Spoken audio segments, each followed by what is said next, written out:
Tuloy-tuloy pa rin ang paggawa ng itinatayong iconic Capitol Complex dito sa Pili, Camarines Sur. Dito rin makikitang uusbong ang tinatawag na BGC of the South. Malapit na rin itong matapos at kapag nakumpleto, ito ay magsisilbing fully functional Capitol Office at Emergency Evacuation Center na kayang mag-accommodate ng nasa 3,000 katao.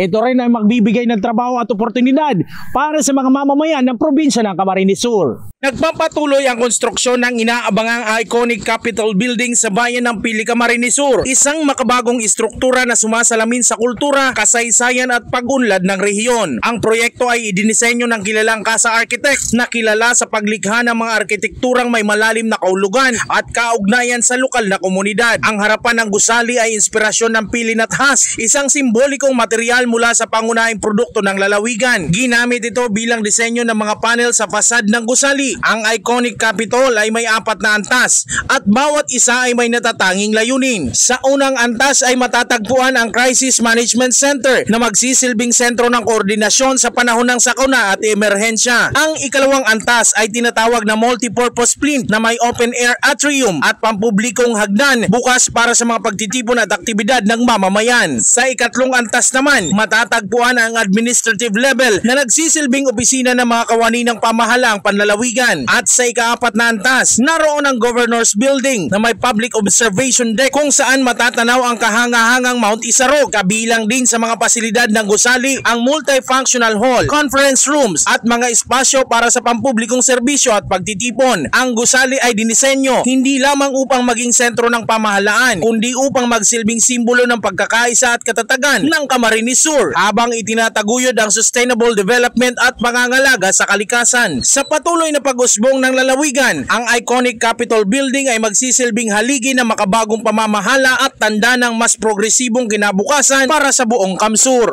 Jan Amador, CSN.